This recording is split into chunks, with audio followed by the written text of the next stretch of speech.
Good morning, everyone.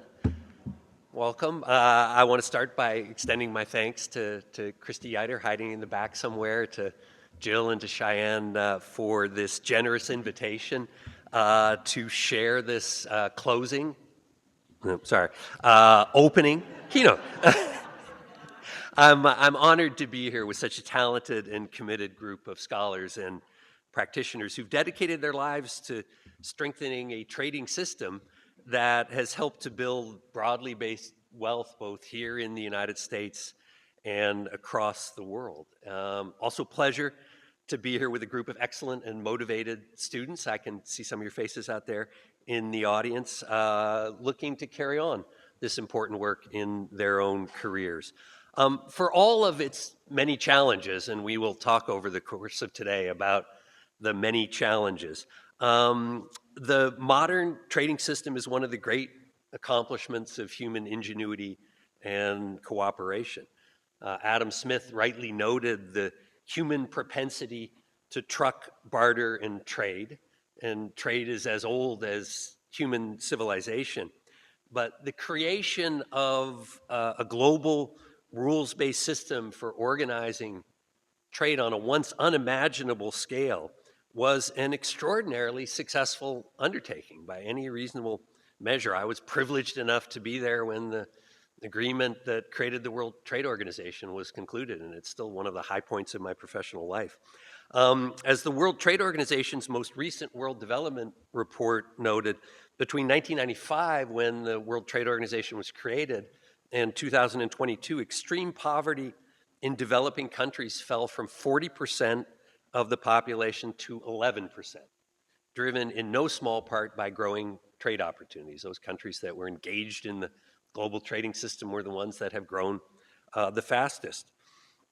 Here in the United States, for all the loud criticisms we have heard in the last several presidential campaigns, including this one, about the negative consequences of trade, if you gave almost any American the choice, they would prefer to work for companies and organizations that are engaged in international trade. Export-oriented industries pay their workers better, on average nearly 20% more than companies that are just producing for the domestic market. And that shouldn't be a particular surprise. The big successful companies here in the United States, and we are blessed to have more of them than any other country in the world. The Europeans envy our corporate success. These big successful companies are successful in good part because they compete everywhere in the world, not just here in the United States. I have written extensively, and Jill was nice enough to reference my 2016 book that came out just before that election. I can't pretend to have had a crystal ball, but the issues I wrote about certainly were at play in that election and at play in this one. I've written extensively about regions and workers left behind by growing international trade competition, which has been a huge under-addressed challenge that is one of the things that has helped fuel the current backlash against trade. I'm encouraged by some of the positive steps over the last 4 years that the Congress and the Biden administration have taken. If you look at the details of the Bipartisan Infrastructure Act or the Chips and Science Act, there's a lot of money going into trying to revitalize economies in these struggling regions. And of course, as many of you know, these are the places that will largely decide the outcome of our national election next Tuesday. So the title for my talk today is The Future of Trade in an Era of Disruption. I probably could have made it easier for myself and maybe better for the audience. 5 years ago, when I addressed this group, I argued that the only certainty in trade policy today is uncertainty. I could have saved us all a lot of time and effort by just saying ditto and walking off the stage. I didn't get my wallet,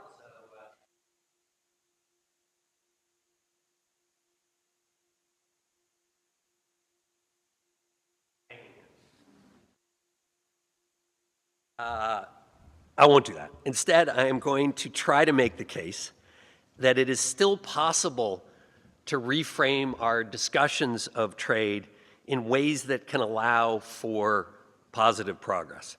I will make the case for going back to first principles in an effort to take some of the heat out of the trade debate and return the trade discussion to a more modest and appropriate place in economic policy.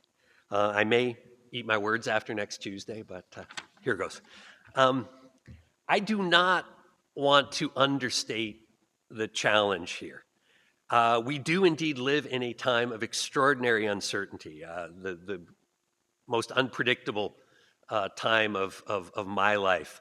And there are realistically no short-term prospects that trade relations among nations are going to become any more stable.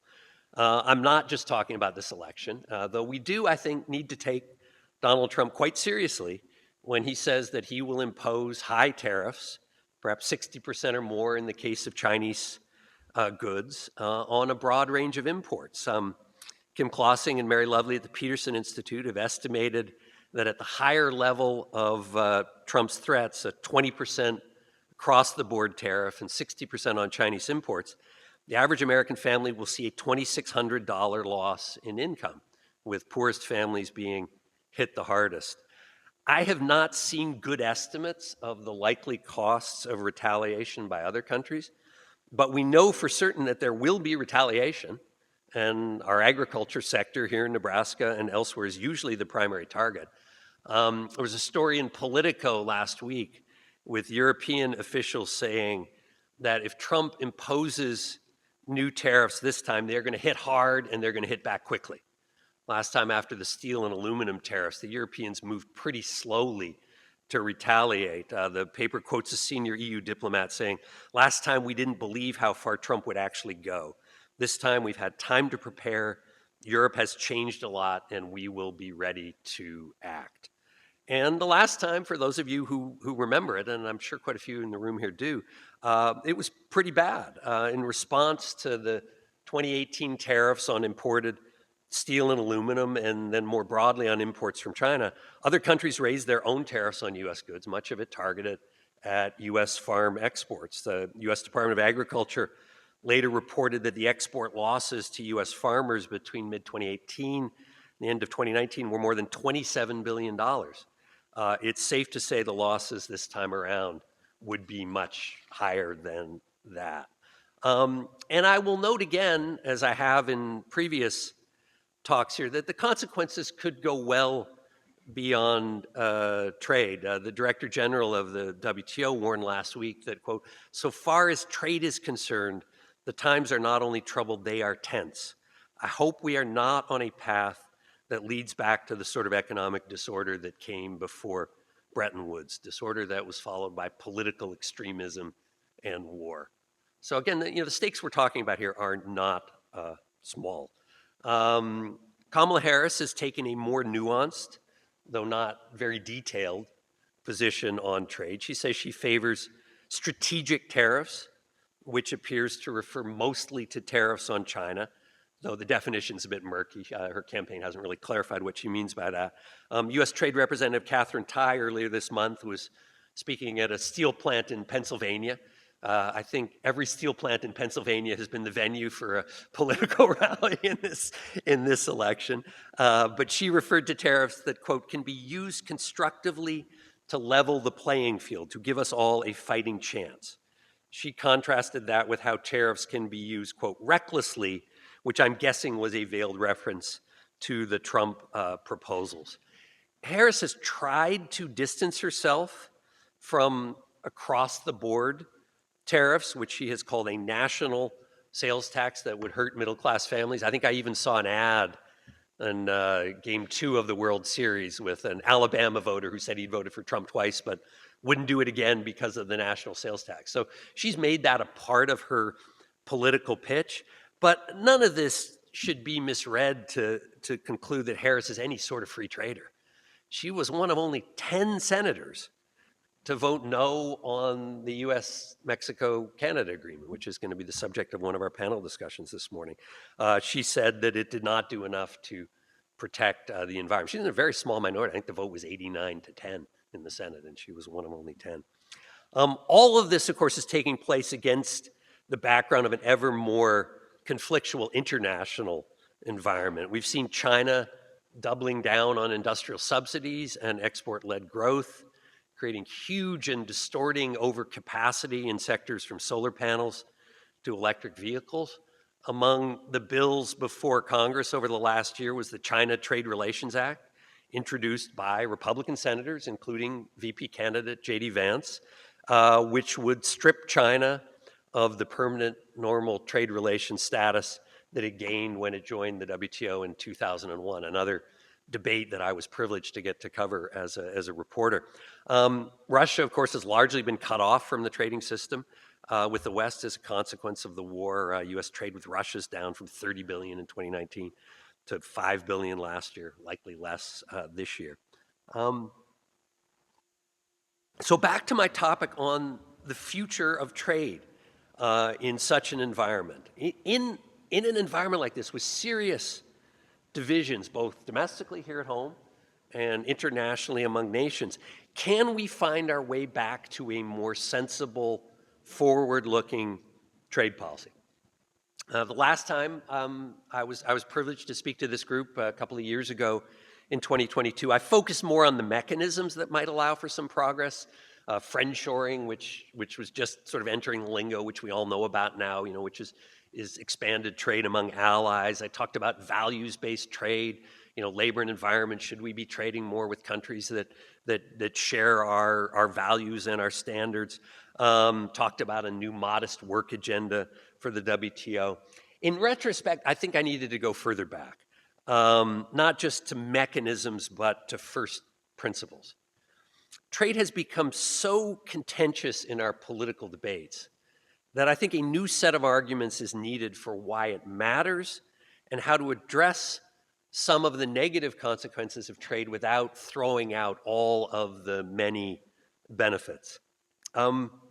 We should start, I think, and maybe this is the reporter in me. I worked as a journalist for many years, including as the bureau chief in Washington for the Financial Times.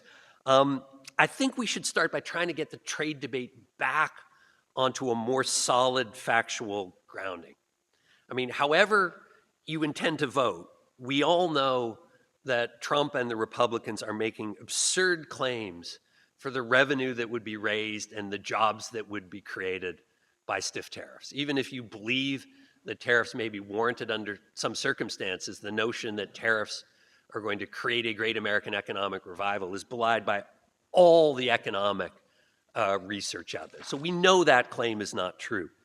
But to be fair, for many years, businesses, agriculture supporters of trade made similarly outsized claims for the benefits of whatever trade deal they wanted Congress to approve.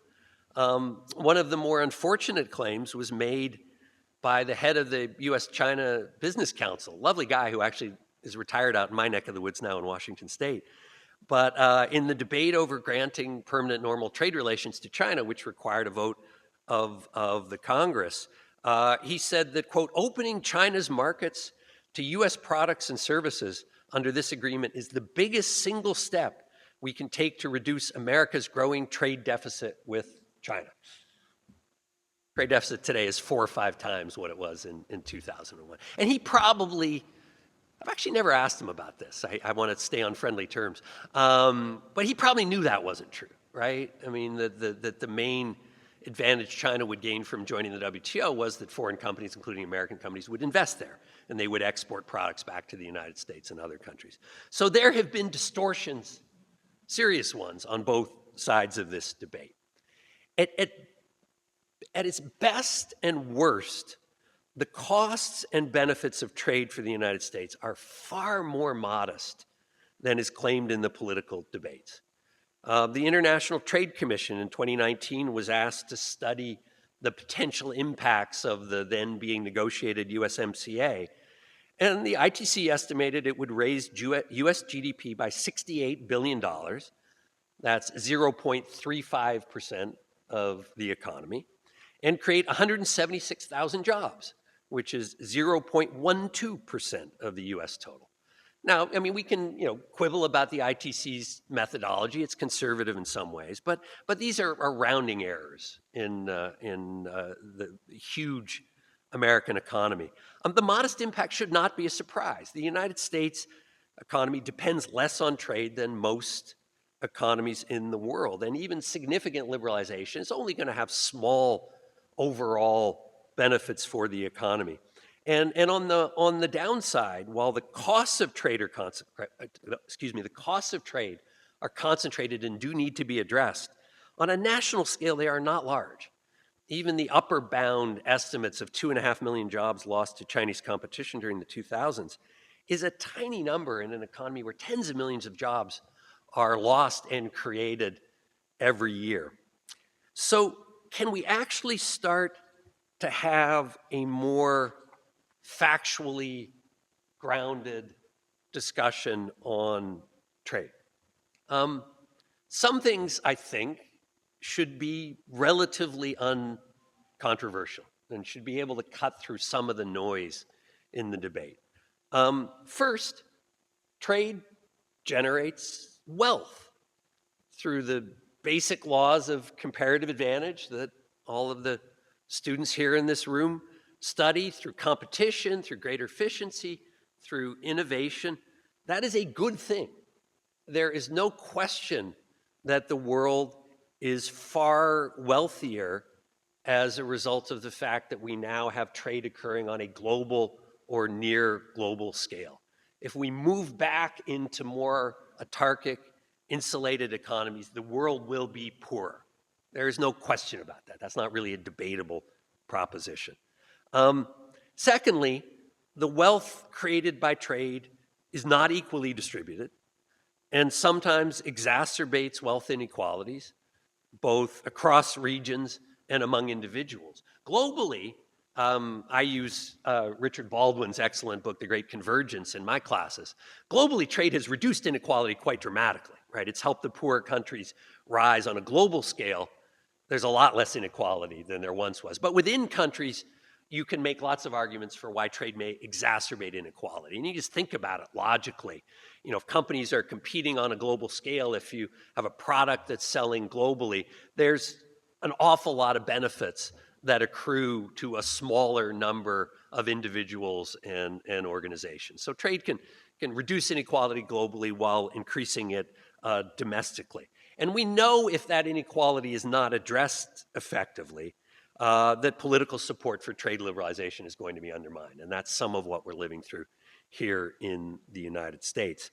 But the wealth that's generated by trade makes it easier to address all these problems. It's easier to tackle this stuff when you're richer. And then finally, a third proposition.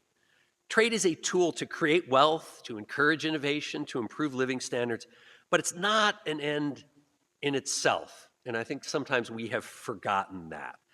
Sometimes trade growth will need to be subordinated to other policy goals. This could include protection of national standards. I mean, labor and the environment are the two most often discussed. We'll probably talk here about, climate change and carbon border adjustment and other issues there. It's a perfectly legitimate judgment to make that there are other goals. Could be stopping climate change, it could be protecting workers' rights that are more important than just expanding trade. And national security is probably the biggest of those. National security and trade expansion are not always in conflict, but sometimes they are. And where they are, national security will rightly take priority. And even those of us who are tremendously enthusiastic about trade, I think we have to recognize that. There are other things that matter within countries. If we start with these parameters, and I'm sure that those of you in the room could add others, can we begin to find some common ground for enhancing trade going forward? So I want to lay out a few ways in which that might be possible. First, I would argue freer trade should be the default because wealth generation is vital to modern economies. It makes everything else easier to deal with. Wealthier countries have more money to redistribute, more to invest in education, in innovation, in public health. The next book I've got coming out was on COVID and the COVID border closures. And if public health policies had been more effective, I think we would have seen fewer border closures. More resources for national defense. So wealth helps everything. And we know that trade generates wealth. So that ought to be the default. All other things being equal, we should pursue trade liberalization as a wealth-creating instrument. Secondly, I would argue, deviations from free trade should be the least costly means to achieve other big priority goals. So we'll accept that there are going to be deviations. There are things nations will want to do, whether it's to develop a domestic industrial capacity or to protect a particular standard that will deviate from free trade. I give the Biden administration some credit for trying to do this, for example, in its export controls on China. I mean, there are more and more goods, particularly high-end semiconductors and semiconductor-making equipment, that the United States and its allies no longer sell to China. Biden's national security advisor, Jake Sullivan, has famously talked about small yards and high fences, where the trade restrictions are going to be focused on a subset of products with security implications, but are not going to be across-the-board trade restrictions. I think that same philosophy should apply for the use of other trade restricting tools like tariffs. They should be used in the most judicious way possible to achieve a desired outcome. Because we know both from the first Trump administration and from the Biden administration, which has kept most of those tariffs in place and in fact added a few, we know that there are always significant collateral costs to tariffs. So we should try to minimize those. Andrea Durkin and I were having a good conversation last evening. Hopefully I'm not taking it out of turn. A good example of this should be the exclusion process for when companies want to appeal to the government for a product that they have trouble getting or is in short supply should be excluded from tariffs. The whole process is incredibly opaque, difficult to use. There should be an open, transparent, easy to use exclusion process to try to minimize the unnecessary harm that comes when a nation like ours imposes tariffs. So first, free trade is the default. Second, deviation should be the least costly means to achieve other big priority goals. Third, I would argue that it has been and will be silly and self-defeating for the United States to take market access off the table in future trade negotiations, as has been done, for example, in the IPEF talks in the Asia Pacific. If we can accept that the United States made a mistake in assuming that cutting tariffs and increasing market access is always a good thing, because it can have some negative consequences for some individuals in parts of the country, it makes no more sense to flip over to the other side and argue that any increase in market access is somehow a bad thing. It's very much a case-by-case thing. I mean, tariff reductions can make a positive difference for Americans, both for consumers and for exporters.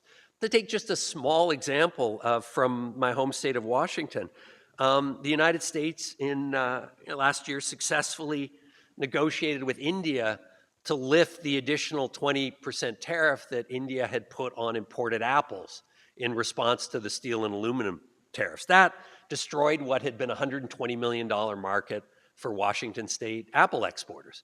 Since that additional tariff's been eliminated, their market's coming back, and they're hopeful that they can recover what they lost. So that's made a real difference to real people's lives in the state where I live. So the notion that the United States is not going to negotiate at all on market access, we're not going to increase ours anywhere in exchange for other countries lowering their tariffs, is just shooting yourself in the foot. There will be plenty of cases where that's a sensible policy that will bring benefits to the United States.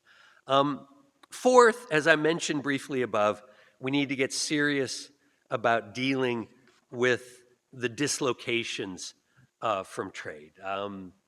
Not just when, indeed, actually, especially when they are focused on certain regions in the country.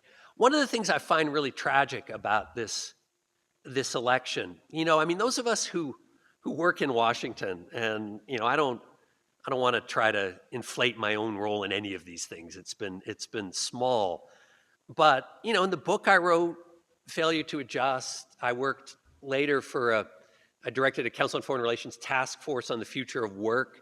My co-director on that, Laura Taylor-Calais, is now the Assistant Secretary for Industrial Base Policy in the Pentagon, working to make sure that our defense industry has access to the critical minerals and other inputs it's going to need. We came up with a whole set of recommendations about trying to deal with parts of the country where opportunities for good jobs had dried up, in part, but only in part, because of trade competition. And the Biden administration has tried to do a lot of these things. It gets no credit for it. I mean, Congress passed, the administration is implementing a whole host of programs.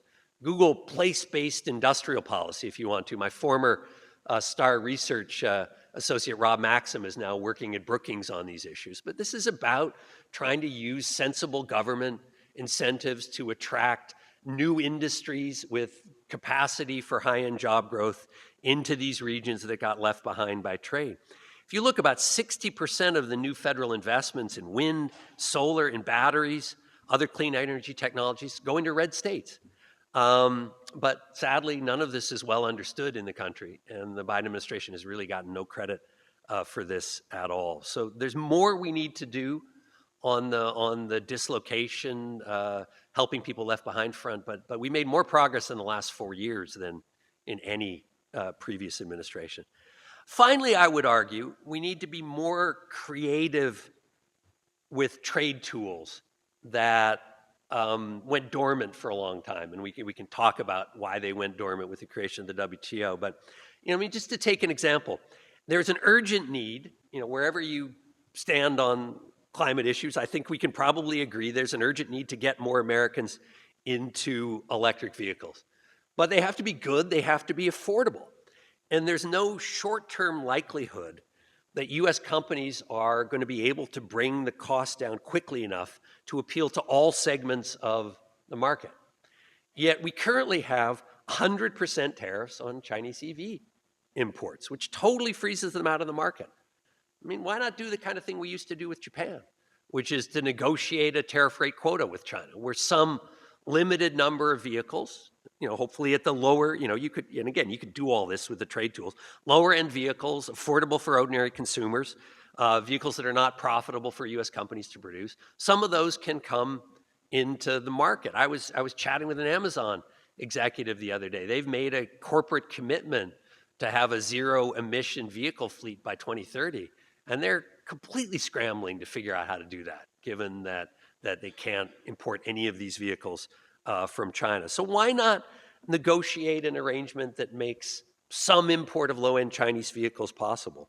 Or negotiate what we used to do with the Japanese, voluntary export restrictions that limit what China can sell to the U.S. Those measures would give the U.S. auto companies some protection from predatory competition while encouraging more rapid adoption of EVs. A similar response may be warranted with solar panels and other products. All of these tools went dormant after the WTO was created because we weren't supposed to be doing those things. Voluntary export measures were a gray market measure that were eliminated. But we are back in that era where countries are using these trade tools. So let's be creative about this. None of this is an especially exciting agenda, to be sure. But that's exactly the point I'm trying to make here. The United States, for 5 decades, led an extraordinary undertaking in encouraging the world to build the modern global trading system. Most of those pieces are in place, and I'm sorry we're not having an opening keynote on the World Trade Organization and the challenges there. I think I'm happy to take some questions on it, and I think our panelists today could all speak to that as well. But most of the pieces are in place. Some, like binding dispute settlement, were probably steps too far. I studied international relations at Berkeley, and the core argument in international relations is states don't give up their sovereignty. And if they do it very reluctantly. And they did it on trade, and they're clawing it back now. So I don't think we're going back now. But if you look at the challenge, say, for the next decade, our challenge is not to construct some brand new edifice for trade.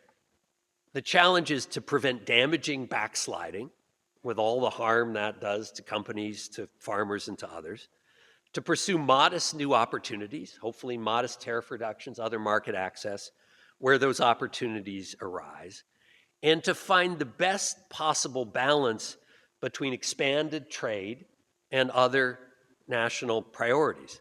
I'm sorry for those of you contemplating careers in trade, that may not sound too thrilling, but we're not in a heroic moment of construction on trade. And I've just been reflecting back before this. It really was a heroic moment. I mean, I covered this stuff as a reporter. I don't know if any of you know that in these trade negotiations, and none more so than the WTO negotiation, the negotiators used to stay up all night, right? They would negotiate against deadlines. It was a physical challenge. It was a kind of heroic physical contest of stamina to see who could hold out for the best deals in the final days and hours of these negotiations. Everybody involved believed they were creating something of world historical importance, and they were. But we're not in that kind of heroic moment anymore. We're at a moment of trying to manage, preserve, and if possible, make small gains on the benefits that trade brings to the United States and the world. It will be better for this country, for the state of Nebraska, and for the world if trade policy gets off the front pages and becomes again a slightly obscure, even wonky undertaking. I even have a measure for success. So if all goes well, this conference next year and in the years to come is going to be far more boring than it has since I started to come here. So a toast with our water to living in less interesting times. Thank you very much. I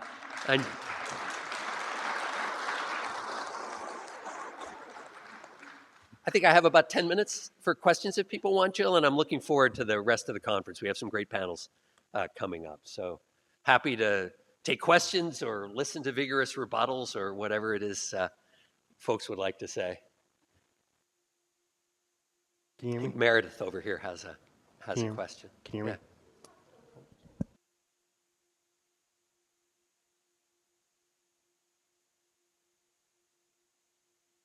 And I think we're going to be on YouTube, so yeah, you got to speak up so all the questions get heard.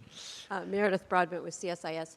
You mentioned that the Biden folks didn't get a lot of credit for some of the industrial policy proposals that they've put forward. Where are you seeing the bright spots in those programs? Oh, I think if you look at the new research centers that have been set up in Michigan, Ohio, Wisconsin, upstate New York, and other places, the connections being built between industry and universities in these places. Some of the big money projects, the TSMC fab in Arizona, Intel's plant in Ohio. I mean, those projects have a long way to go. Intel has its challenges, but those are going to be a lot of well-paying jobs, particularly for folks without a four-year university degree. With two-year college education, that's mostly what we need in the semiconductor fabrication plants. There are real challenges finding those people. The companies are saying that they're going to have real workforce challenges. But there's a whole series of 10 different cutting-edge industries where you've seen these research facilities located in different states. So, the problem is this stuff takes time, right? And a lot of those benefits aren't there as, jobs yet. A lot of it is hiring that's still taking place. So I can understand why the administration has not gotten the political benefit. But I think if you look at the trends, they're extremely positive.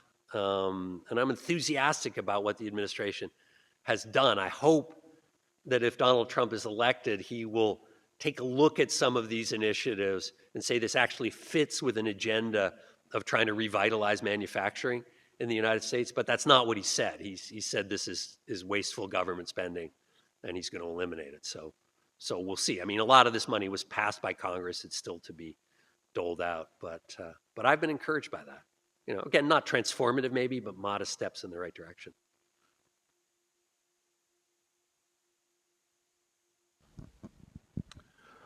Mark McCarg, I'm president of Nebraska Farm Bureau, but more importantly, a farmer here in central Nebraska.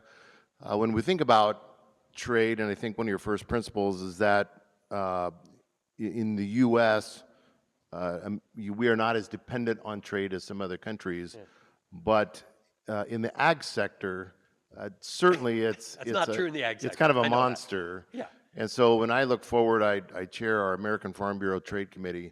The fact that we have an ag trade deficit now is very, very concerning. And I understand it's because we are importing fruits and vegetables that have higher dollar amounts, which is a little more distorting. But do you see any scenario in the near future where we can get that balanced up, because it is so critical, and it has tended to be a balancing effect for the rest of our deficit relative to our trade in the country? Yeah, I agree. I mean, I'm stunned by the growing agricultural trade deficit, and I think a lot of it is the consequence of growing tariff protection around the world, which our policies here, of course, did a lot to initiate. I mean, when I made the argument at the end of my talk about why it's incredibly foolish and self-defeating for the United States to take market access off the table in negotiations, agriculture is Exhibit A, because the Uruguay round eliminated a lot of tariffs, lowered a lot of others, but a lot of reasonably high tariffs remain in place for farm products.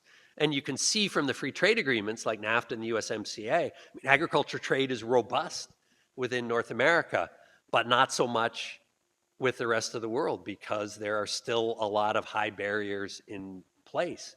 So I strongly believe that the next administration needs to have an offensive agenda for reducing agricultural trade barriers in ways that will benefit our farmers. But I don't see how you square that with a policy that says we're going to be raising tariffs on all these other products. I mean, there's a basic dynamic there that when we raise tariffs, other countries do the same. And you know better than I know that our agricultural exports are usually the first sector targeted for retaliation.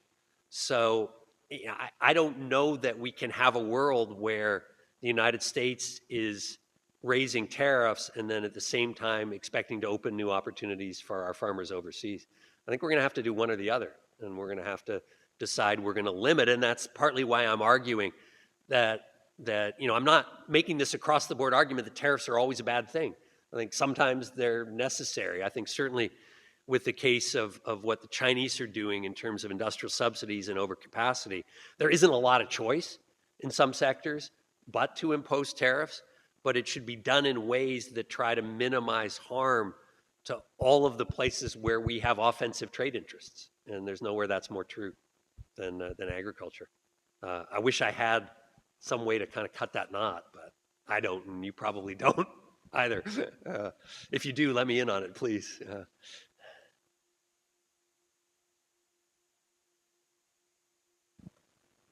There's one at the back over here. In the red? But yeah, just the microphone over there. Yeah.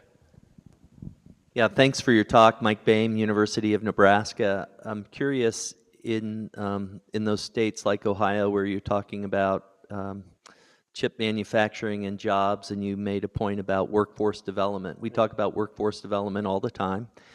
Feels like in this country that there's a either-or kind of mentality, trade schools, community colleges versus a four-year platform. Do you see examples of land-grant universities, public land-grant universities, honoring the core to foundational scholarship and research, but being nimble enough and agile enough to meet those workforce development needs? Do you have any examples tip of mind? I'd love to hear those.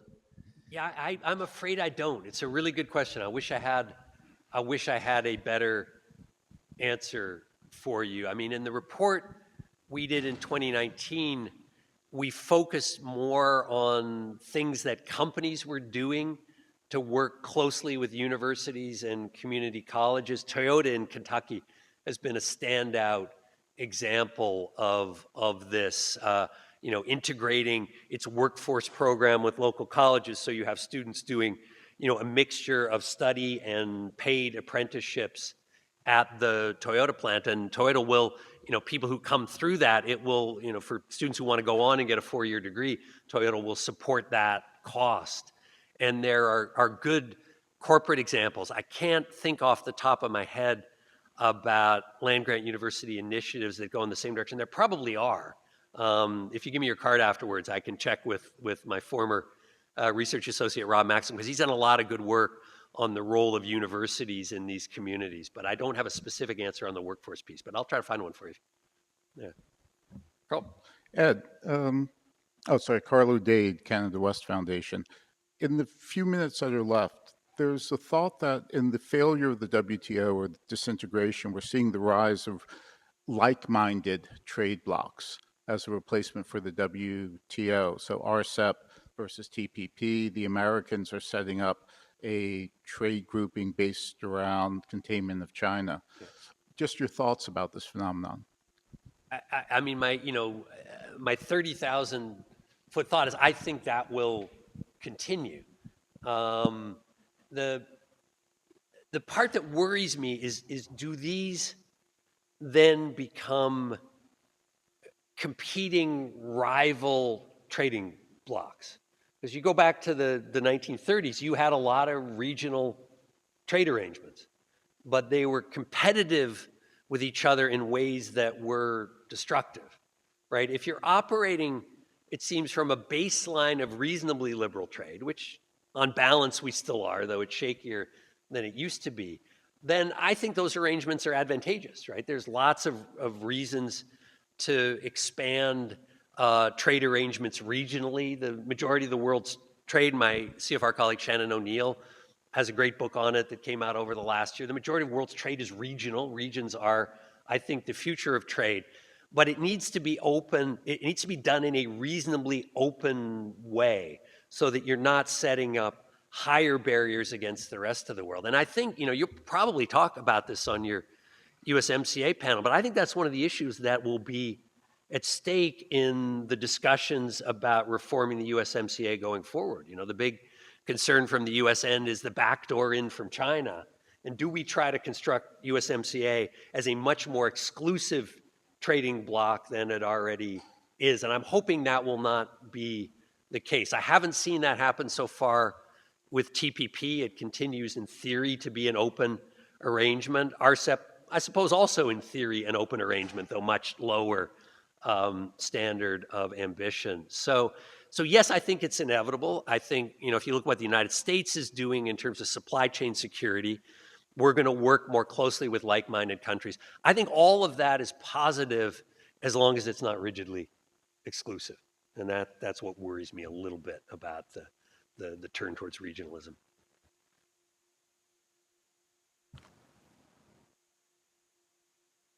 Shall we move on? Yeah, please. So former President Trump's tariffs are politically popular because it brings jobs back to the U.S., helping out a significant population in the U.S. who have lost to trade.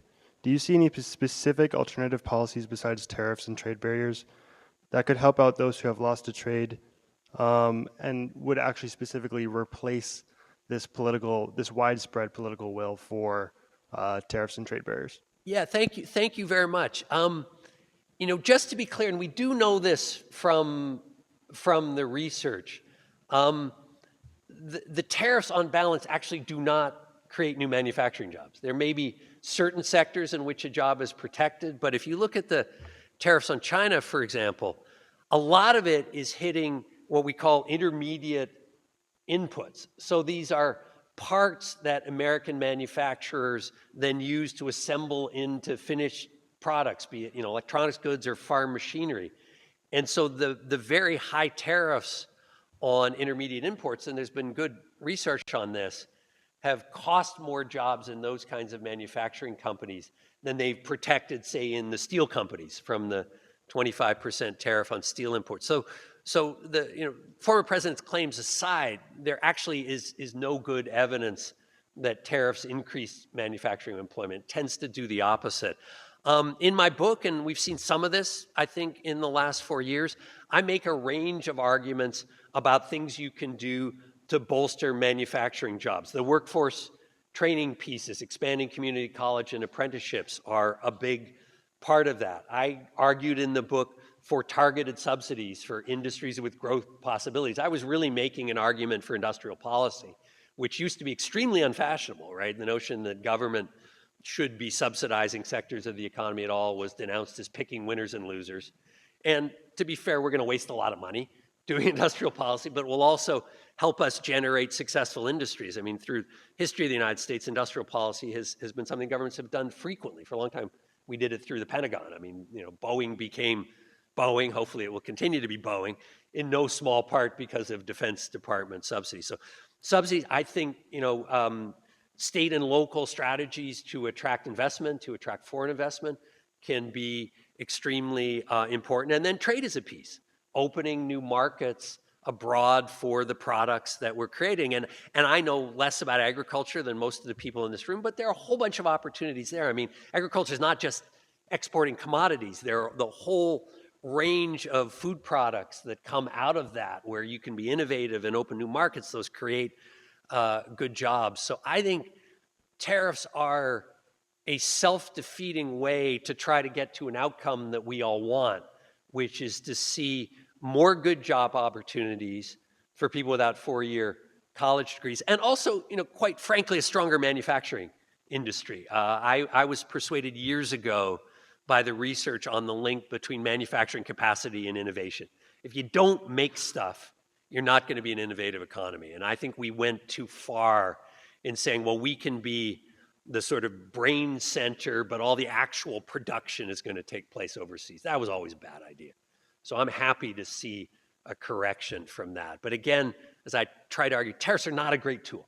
They have their use, but there are better tools to achieve the very worthy goal that you and I think many others in this country want to achieve.